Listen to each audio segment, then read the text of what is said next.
Atos 2, 42 a 47. Diz assim: e perseveraram na doutrina dos apóstolos e na comunhão, no partir do pão e nas orações.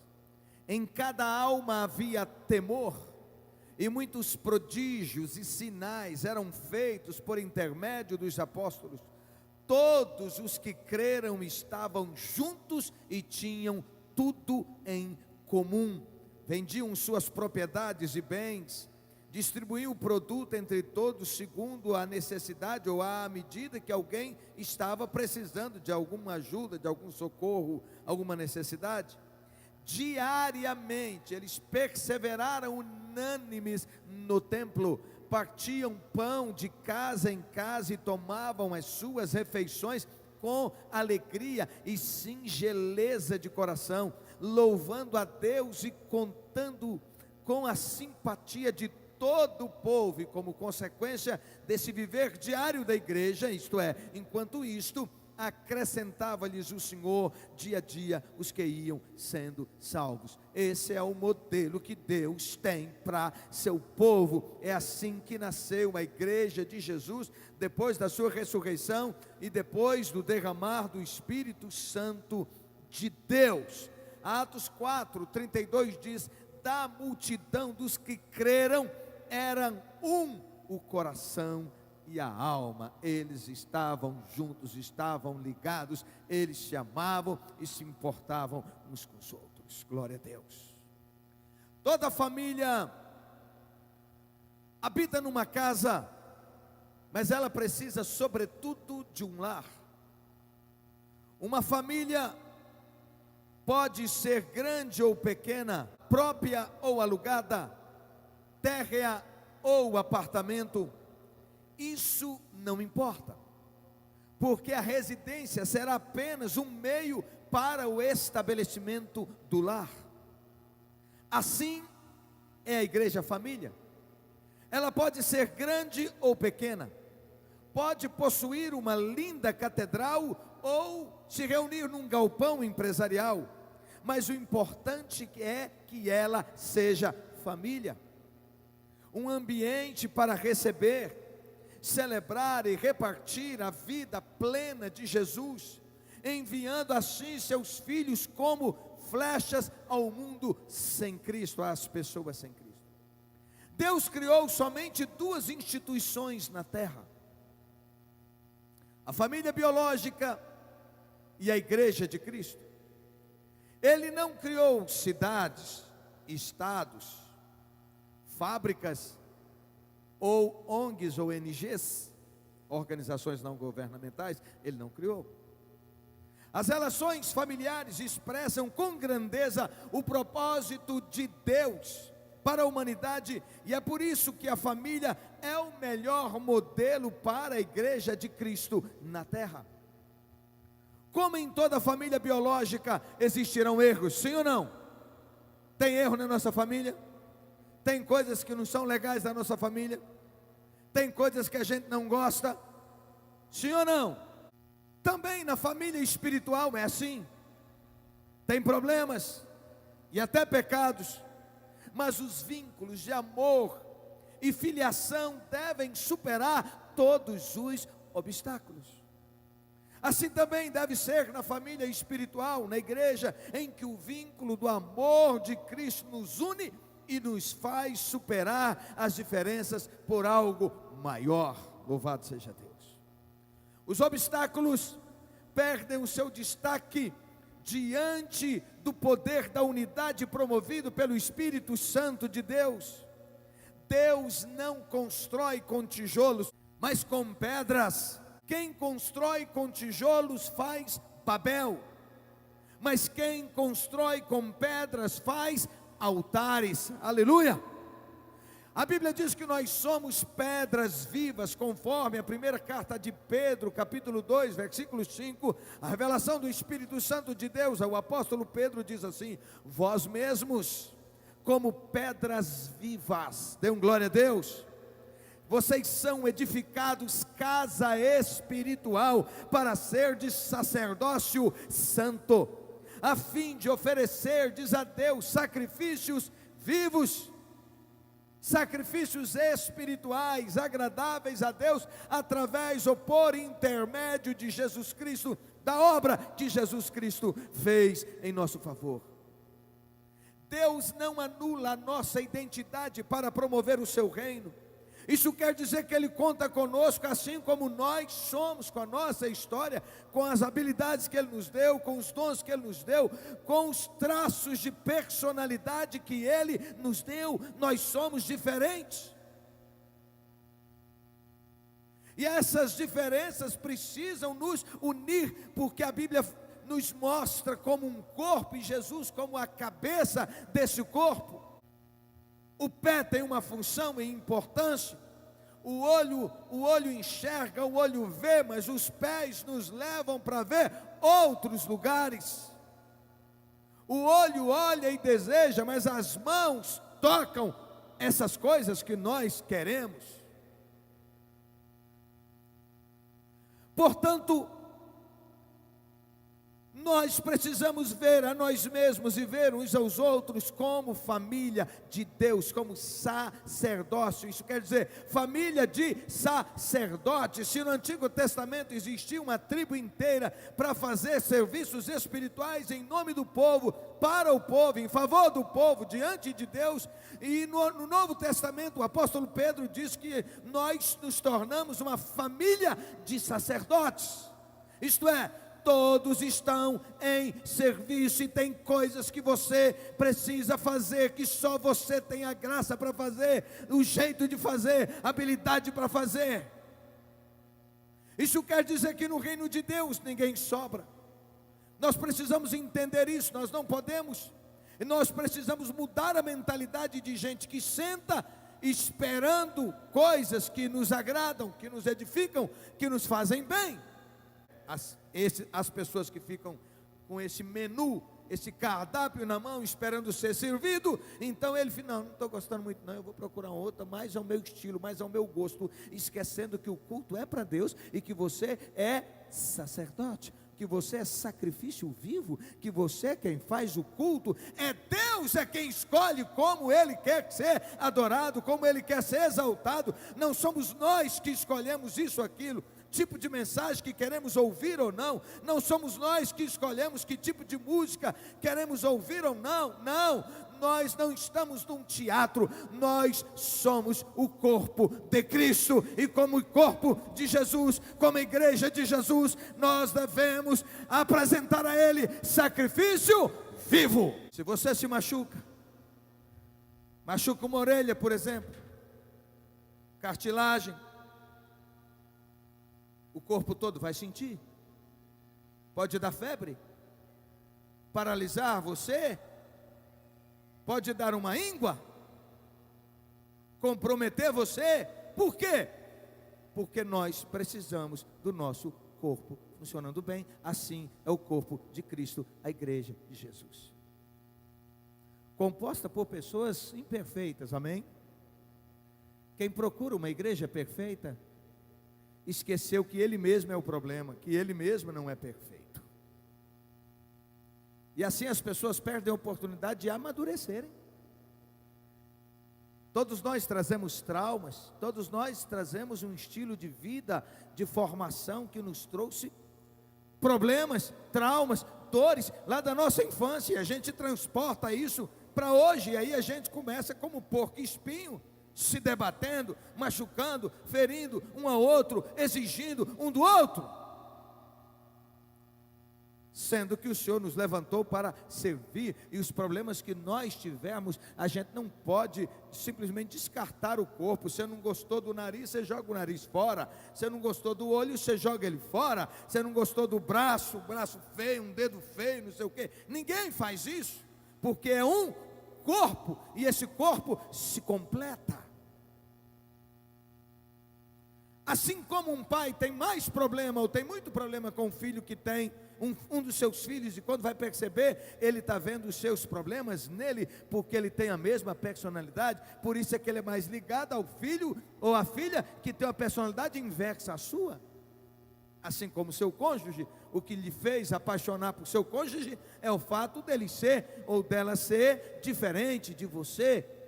A família promove a atmosfera onde os filhos descobrem quem são e onde todos constroem um legado. Quando uma ovelha deseja ficar sozinha, preste muita atenção nisso. Quando uma ovelha, e a Bíblia fala que nós somos ovelhas do aprisco de Deus. Quando uma ovelha deseja ficar sozinha, abandona a comunhão do corpo, esta é uma fuga que certamente oculta algum tipo de problema. Sumiu, esfriou, é porque está tendo algum problema. E nós precisamos adquirir um conceito de cuidado, um princípio de cuidado, de preocupação mútua. Mas como isso é possível? Através dos grupos de pastoreio, através dos grupos pequenos, isto é, através de relacionamento, aonde cada um cuida do outro. Sumiu, o que aconteceu com você, fulano? Você está bem, não está bem? Como é que estão as coisas? Ok? É isso. Isso é cuidado, isso é zelo, isso é pastoreio. E você precisa permitir ser pastoreado. Você precisa permitir receber cuidado. E depois você desenvolver, aplicar esse mesmo princípio na vida do outro, um a um, como família. Vamos lá. Então, quando a pessoa se distancia porque é uma fuga e que esconde um problema, uma crise relacional ou pessoal, Jesus estabeleceu a igreja para o bem de cada discípulo e para influenciar e transformar a terra. Deus salva individualmente, você pode dizer, Deus salva individualmente, mas estabelece o seu propósito na coletividade, nos relacionamentos e nos vínculos familiares, diz o pastor Carlito Paes. A igreja corresponde ao ajuntamento da família de Deus. Uma vez que todos nós somos igreja, nunca seremos igreja sozinho. Não, eu vou ficar aqui na televisão, ou eu vou ficar aqui na internet, sendo edificado pelos meus vídeos. A gente ouve cada coisa, você vai ouvir cada coisa, cada heresia, e essa gente precisa de like. Quanto mais gente estiver assistindo eles vão ser monetizados, eles vão ganhar por isso. E além de ficarem vendendo cursos, ninguém consegue ser igreja sozinho. É como pegar o pé e deixar ele sozinho. Não, ele é apenas pé, ele não é corpo. Ele é corpo quando está ligado ao corpo. Isso quer dizer que não adianta a fuga. A fuga, o distanciamento só mostra que nós estamos ainda bebês espirituais. A igreja corresponde ao ajuntamento da família de Deus. Uma vez que todos nós somos igreja, mas nunca seremos igreja sozinhos. O apóstolo Paulo, em sua carta a Éfeso, mostra que o plano redentor de Deus para a humanidade sempre envolveu a família de Deus, que equivale a um núcleo bem maior e mais universal do que o significado e contexto familiar biológico. Efésios 1, 9 e 10 diz: e nos revelou o mistério da sua vontade, segundo o seu bom propósito que ele estabeleceu em Cristo, isto é, de fazer convergir em Cristo todas as coisas celestiais ou terrenas na dispensação da plenitude dos tempos. O apóstolo Paulo se refere à palavra dispensação. Essa palavra no original, ela vem de oikonomia. Oikonomia vem de oikos, que significa casa ou família. Isto para afirmar que uma família que é organizada pelo Senhor, para que o ministério da sua vontade fosse revelado, e que todas as coisas convergissem, apontassem, dirigissem, desembocassem em Jesus, assim como as águas desembocam no mar, sejam elas terrenas ou celestiais, todas as coisas convergem em Cristo Jesus.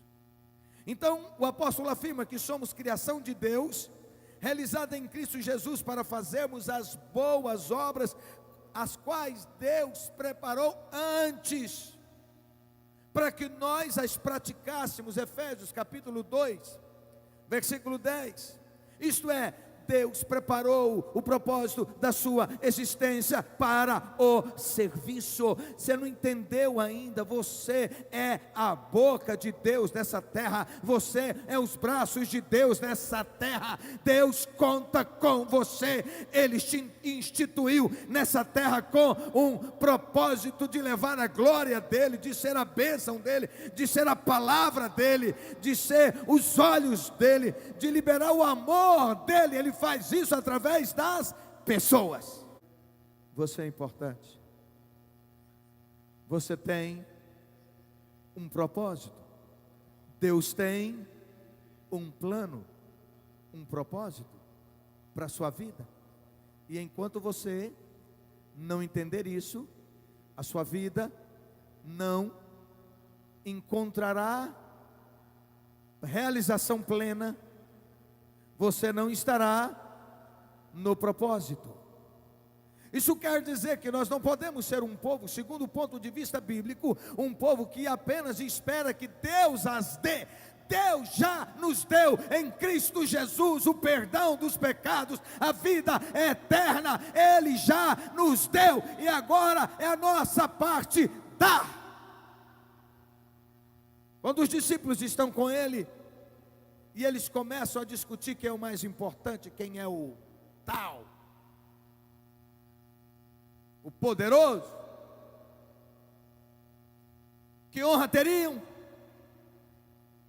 quem os serviria? Ele então pega uma toalha e lava os pés deles e diz assim: vocês vão lavar os pés uns dos outros, vocês vão servir uns aos outros. No que diz respeito à família, existe ainda um outro valor que é imprescindível para o cumprimento da nossa missão, que é o legado. Diga, legado. É natural para uma família que surjam questões sobre herança e legado. Assim também como deveria ser para a igreja de Cristo. Organizações terminam, legados não. Legado é perene. Uma família prevalece mediante o seu legado. A famosa profecia de Malaquias capítulo 4, versículo 6, de que Ele fará com que os corações dos pais se voltem, se convertam para o coração dos filhos, e os corações dos filhos se voltem para os seus pais. O texto de Malaquias é uma referência não apenas sobre a questão familiar, mas também sobre a herança deixada pelos filhos de Deus, que é um legado para a próxima geração. O avivamento vindouro será estabelecido e sustentado como o resultado de fé e de atitudes intergeracionais. Nossa vida na terra não é apenas sobre nós. Para pensar um pouco. A sua vida na terra não é apenas sobre você. É sobre Deus e sobre o próximo. Qual o maior mandamento? Amar a Deus sobre todas as coisas e ao próximo, como a ti mesmo. Aí eu não quero mais mexer com gente, não quero relacionar com ninguém, meu negócio é ser mãe de pet, pai de pet. Você não é mãe de pet. Nós devemos amar os animais e cuidar deles. Nós fomos chamados para importar uns com os outros. Você pode ter pet? Pode. Mas muita gente está com a alma tão aflita, tão doente, que eles não conseguem relacionar com os outros, eles precisam de cura, e aí eles querem relacionar apenas com os cachorros, e dizer assim: cada vez que eu vejo gente, eu me convenço mais de que os cachorros são mais importantes. Precisa de cura e libertação. Precisamos viver com o objetivo claro de cumprir os propósitos de Deus na terra. Somos chamados para algo maior. Somos a família de Deus em missão. E por mais difícil e desafiador que seja a jornada, Ele prometeu estar conosco nessa jornada. Aleluia! Tem gente que é difícil? Tem. Mas eles são, ou nós somos uns para os outros, desafio para a gente exercitar o amor, porque tem gente que pede paciência, fruto do Espírito, me dá paciência, aí Deus dá a oportunidade de exercitar a paciência em relação a alguém, e aí já acha ruim, pulando a carne, de ser bondoso, de ser longânimo, de ter alegria, e não consegue viver isso, e simplesmente afasta das pessoas. Porém, eu quero te dizer que você está entristecendo o Espírito Santo, porque Deus não te chamou para viver como você está. Quer dizer agora que eu tenho que parar tudo e virar pastor e pastora? Não, você já é sacerdote, você é pastor e pastora no seu trabalho, no seu dia a dia, no contato com as pessoas com quem você se relaciona. Você tem que ser cheio de Deus, e andar no temor de Deus e transmitir então essa graça de Deus para as pessoas, ser bênção de Deus na vida das pessoas. Não dá, se você ainda é daquele que tem uma capa de crente, isso é, agora é culto, eu visto uma capa de crente, e fora daqui, durante a semana inteira, eu vivo como carnal, como não espiritual, como alguém que não se importa, como alguém que não serve, como alguém que se preocupa comigo e com as coisas do meu interesse. Eu estou fora do propósito, eu não entendi nada o que Jesus fez na cruz do Calvário. É um valor para a família de Deus o fato de uma geração dar suporte e fortalecimento a que lhe é anterior. Isto é, uma geração já nos deu tanto, já nos abençoou tanto, já foi suporte da parte de Deus, graça, ponte para nos conduzir a Deus. Agora precisa que as novas gerações que vão surgindo, que vão chegando, honrem, cuidem, amém? Sirvam, deem suporte e prossigam com o legado. Glória a Deus. É um valor para a família de Deus o fato de uma geração dar suporte e fortalecimento à anterior. Os verdadeiros filhos anseiam por dar continuidade ao suor, sangue e lágrimas derramadas pelos seus ascendentes, isso é, por aqueles que vieram antes dele. Enquanto os verdadeiros e sábios pais estão preocupados em formar filhos preparados para valorizar, conquistar e promover a herança que receberam. Deus não torna fértil coisas artificiais. Uma árvore de plástico nunca vai dar fruto. Filhos e pais espirituais não nascem ao acaso, são gerados espiritualmente e foram gerados para dar fruto, e fruto que permaneça. É assim que o Evangelho chegou até nós, e nós temos que manter essa tocha acesa. Nós não podemos abrir mão disso, porque haverá o dia da prestação de conta na eternidade. O que você fez com os talentos e os dons que eu te dei, Deus vai cobrar. Ah, Senhor, eu alcancei 1000 cabeças de boi, 5.000 cabeças. Senhor, eu montei tantas empresas. Senhor, eu comprei tantas coisas, eu fiz tantos negócios. E Deus vai dizer para você: ficou tudo lá embaixo, vou ficar para o anticristo. A turma que não vai subir para o céu é que vai ficar aí no meio dessa lambança, e nem vai ter prazer nisso, que diz a Bíblia que vai ser só dor, vão desejar morrer e não vão conseguir morrer. Antigamente a gente brincava assim, o cara estava fazendo uma mansão e falava assim: está construindo para o anticristo, é? Claro que você pode ter uma mansão e pode usufruir, que você tenha, em nome de Jesus, que não tem nada que tenha a sua casa própria. Quem já tem a sua casa própria e deseja uma melhor, uma maior, que Deus te dê. Você quer ter um negócio, quer multiplicar, que Deus te multiplique, meu irmão, em nome de Jesus, que você tenha muito, que você alcance muito, mas entenda, tudo que Deus colocar nas suas mãos, precisará estar a serviço do reino de Deus, com a sua bondade, com os seus recursos e com o seu tempo, cuidando e abençoando vidas, porque do contrário, não tem sentido. Louco, esta noite mesmo perderão a sua alma e o que você tem preparado. Aquela parábola é muito poderosa. O que você tem preparado? Vai ficar aí. O jovem rico foi quando ele pergunta, que é uma outra situação, quando ele encontra, você sabe os mandamentos, sei tudo, ele tudo na pontinha da língua, bacaninha, ok. E você quer o quê? Não, eu quero um tesouro no céu. Então ele diz assim: então pega seus bens, vende e dá para os pobres. Não é que Jesus queria que ele pegasse tudo e torrasse tudo. O que Jesus estava falando, que era para ele pegar e distribuir com os pobres, é que Jesus sabia que o coração dele estava preso nos bens. E ao invés de fazer, o que ele faz? Diz a Bíblia que ele saiu triste, porque ele possuía muitas fazendas. Não há como preparar uma geração sem a formação do ambiente e atmosfera familiar. Porque esse preparo não é apenas sobre a formação de conceitos teológicos, mas é, sobretudo, sobre transmissão. Diga, transmissão, transmitir, vida, visão, frutos e legados.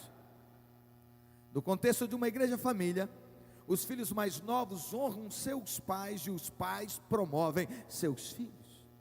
Isso quer dizer que os pais espirituais precisam alegrar-se em ver que seus filhos cresceram e se tornaram melhores do que eles e que produzem mais resultados para a honra e glória de Deus. E esses resultados implicam em vidas tiradas das trevas, salvas, libertas para a glória e para o louvor de Deus. Não existe espaço para o ambiente da competição e deslealdade tão corriqueiro na mentalidade hedonista. Isso é uma filosofia de vida que procura apenas o seu interesse, o seu prazer e a sua felicidade. São em ambientes que possuem a natureza familiar que a vida plena é promovida, o propósito acontece. Quando Jesus disse que as portas do inferno não prevaleceriam contra a sua igreja, ele se referia à sua igreja universal, a igreja composta de todos os crentes pelo mundo afora. Sua gloriosa igreja na terra, estabelecida por ele há quase 2000 anos atrás, ele disse: as portas do inferno não vão prevalecer, elas vão abrir, elas vão cair, a igreja vai entrar. Aqueles crentes do passado que tanto alcançaram, que tanto conquistaram, eram crentes com as mesmas lutas que eu e você temos, mas eles eram decididos em honrar a Deus. Muitos deles depressivos, lutando contra a depressão, mas levantando-se, tomando a decisão todos os dias de se levantar e de ser uma bênção na terra. Entendendo que o tempo é curto nessa terra, então eu preciso glorificar a Deus, alcançar mais para a glória e para o louvor dEle, porque eu fui comprado por o preço, o sangue de Jesus, e a palavra diz: então glorifique a Deus com a sua vida. Todos nós, líderes, discípulos, membros da igreja local de Jesus, estamos falando aqui da igreja Betel, precisamos zelar a longo prazo pela saúde da igreja local. Quanto mais saudável for, mais ela terá durabilidade, vitalidade para avançar através dos séculos. O que fazer? Primeiro, decidir ser discípulo e discipulador. Diga para quem está do seu lado: seja discípulo, seja discipulador. Isso é tão simples. A gente fica achando que discipulado é pegar um crente novo e sentar com ele algumas semanas, estudando algumas lições da palavra de Deus. Terminou esse ciclo, pronto, eu já discipulei fulano. Não, discipulado é uma vida. Assim como uma mulher não pega um filho que pariu e larga ele para lá, para ele se virar, ela tem que cuidar dele dia e noite. Ela está disponível para ele a hora que precisar. E aí ele vai crescendo, vai sendo nutrido até que ele possa caminhar só e depois repetir este processo na vida dos filhos dele, que no caso serão os netos. Então, ninguém pode discipular se não receber discipulado, se não for cuidado. Ninguém pode cuidar se não receber cuidado. O que eu quero te dizer e o que Deus espera de você é que você cuide de outra pessoa, ajude-a, sustente-a, ande com ela, busque-a, ligue, se preocupe, sirva, abençoa. É isso. Se você não está fazendo isso, você precisa se arrepender e dizer: Deus, me perdoa, eu preciso fazer. Nesse novo modelo de ser igreja, que na verdade é um resgate do princípio que Deus quer, nós vamos formar grupos de pastoreio, mudando o nome de célula para grupos de pastoreio.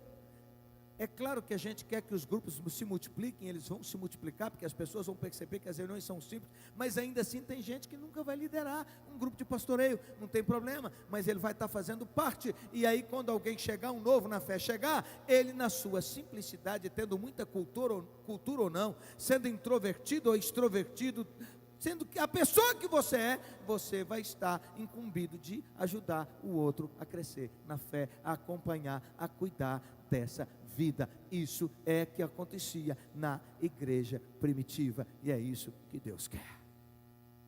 Quantos estão entendendo? Dê um glória a Deus bem forte. Aleluia. O discipulador cuida. O apóstolo Paulo, escrevendo ao pastor Timóteo, era um jovem que ele treinou, capacitou, colocou debaixo do braço, discipulou e colocou depois a fazer esse processo na vida do outro. E ele diz assim na segunda carta, no capítulo 1, versículos 3 a 5: dou graças a Deus, a quem desde os meus antepassados sirvo com consciência pura, porque sem cessar me lembro de ti nas minhas orações noite e dia. Paulo está dizendo: meu filho, eu oro por você todos os dias, de noite e de dia, eu estou orando pela sua vida. Isso quer dizer, por que muita gente ficou frustrada com célula, decepcionada? Porque elas não haviam entendido o princípio que é de cuidado e de pastoreio. Se alguém dirigia uma célula apenas com o conceito de um encontro uma vez por semana, e é por isso que não deu certo e não vai dar certo, porque é muito mais do que isso. Ela acontece todos os dias da semana, através do contato, através de encontros, de um bate-papo, através de um WhatsApp, através de um café junto, ou uma caminhada junto, ou um churrasco junto, um almoço junto, ou fazer compra junto. Isso é, as pessoas precisam estar perto umas da outra, conectadas uma à outra, servindo e abençoando a vida do outro, da outra pessoa. Não cobre isso do líder, permita ser essa pessoa, aproxime-se dele. Quem sabe está na hora de você demonstrar o amor àquele que Deus tem colocado sobre você. É isso, porque tem gente que já semeou tanto na sua vida e já orou por você tanto, e você já deu tanto trabalho. Ai, meu jeitão assim estovado. Deus vai pôr gente assim no jeito que você precisa, do seu jeito, para você cuidar. Você não chegou na igreja assim, madeira de dar em doido? Tem gente assim, chegou assim, briga com tudo, esturra com tudo, pronto. Agora Deus vai colocar uns doidos assim perto de você, para você poder ajeitar a vida deles. Em paz. Deus tem as pessoas certas para cada ocasião. E você que é manso, pronto, Deus vai te pôr pessoas perto para você amar, se importar, cuidar. Elas vão falar, zoar, e você está só olhando e amando, porque você já o nutre, você cuida, você se preocupa, você investe, você abençoa. Paulo está dizendo: sem cessar, me lembro de você nas minhas orações, dia e noite. Isso quer dizer que discipulado é relacionamento pai e filho. Na segunda carta de Timóteo, capítulo 1, versículo 4, ele diz assim: lembrado das tuas lágrimas, estou ansioso por ver-te, para que eu transborde de alegria. Ele está dizendo: eu quero te ver, Timóteo, eu estou com saudade de você, eu quero olhar nos seus olhos, Timóteo, isso vai me abençoar. Diga: relacionamento. Discipulado, ser igreja família, é ter relacionamento. Porque ninguém é família estando cada um trancado num quarto, ou está longe, nunca mais fala, não se vê e não se encontra. É uma relação pai e filho. Na segunda carta de Timóteo, capítulo 2, versículo 2, ele diz assim: tu, pois, filho meu. Olha que lindo. Ele está dizendo para Timóteo: você é meu filho, eu te gerei. Na primeira carta de Timóteo, capítulo 1, Versículo 1 e seguinte, ele diz assim, Paulo, a Bíblia diz assim, Paulo, apóstolo de Jesus Cristo, pelo mandato de Deus, nosso Salvador, e de Cristo Jesus, nossa esperança, a Timóteo. Ele está endereçando a carta, ele está dizendo, é uma carta que eu escrevi para Timóteo, a Timóteo, verdadeiro filho na fé, a você, graça de Deus, a você, misericórdia, a você, filho, paz, da parte de Deus e de Cristo Jesus, o nosso Senhor. Deixa eu concluir isso aqui. Escrevendo aos Coríntios, capítulo 4, versículos 14 e 15, da primeira carta de Paulo aos Coríntios, ele diz assim, não vos escrevo essas coisas para vos envergonhar, pelo contrário, para vos admoestar como a filhos meus amados. Não existe filho sem disciplina, não existe relacionamento pai e filho sem que o pai não desagrade ao filho, não lhe diga as verdades que ele precisa de ouvir.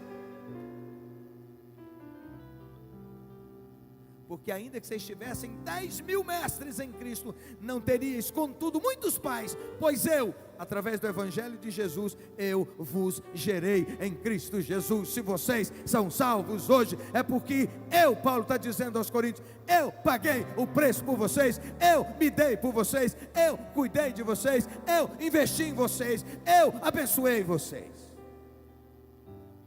Na primeira carta de Paulo no capítulo, a Coríntios, no capítulo 4, 17, por essa causa vos mandei Timóteo, que é meu filho amado e fiel no Senhor.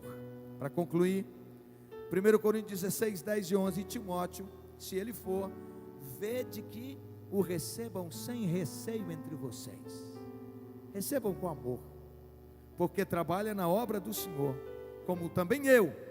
Ninguém, pois, despreze a Timóteo. Ele era um jovem, mas em caminho em paz, para que venha ter comigo, visto que o espero com os irmãos. Fique em pé, por favor. Você acha que Deus quer abençoar você? Sim ou não? Um pai alegre que o filho prospere, sim ou não? Sim ou não? Você acha que Deus quer que você tenha saúde? Sim. Mas acima de qualquer coisa, Deus quer que você viva como filho, relacionando como corpo de Cristo. Deus não quer que você fique sozinho, e esse é o grande problema, que o diabo vai, cercando. Eu estava vendo um vídeo esses dias, dos leões, correndo atrás de búfalos selvagens, e o leão vai correndo, correndo, correndo, até isolar uma presa, não é assim? E ali 4, 5, 6, quantos tiver, partem para cima daquele animal, daquele boi selvagem, do búfalo, até que ele caia e eles o matem e comam. Entenda, o diabo quer isolar você. Um problema aqui, uma chateaçãozinha aqui, um aborrecimento aqui, um outro negócio aqui, um outro problema que você teve no dia a dia, lá no trabalho, na empresa, na sua casa, alguma coisa, uma enfermidade, aí você vai se isolando. É isso que o diabo quer. Mas como corpo de Cristo, Deus quer que a gente cuide uns dos outros. Eu pergunto a você, quem cuida de você? Você está nessa igreja, você está solto? Quem discipula você? Isto é, quem te acompanha? Quem te pastoreia? Você precisa disso. E você, que já recebeu tanto, espiritualmente está gordo, obeso, e tanta gente precisando do seu amor, do seu tempo, das suas energias, da sua atenção, do seu cuidado, e você não está fazendo isso. Nós teremos plenitude de vida quando nós fizermos como Deus quer, quando nós nos importarmos uns com os outros, para que ninguém fique isolado e o inimigo isole e mate.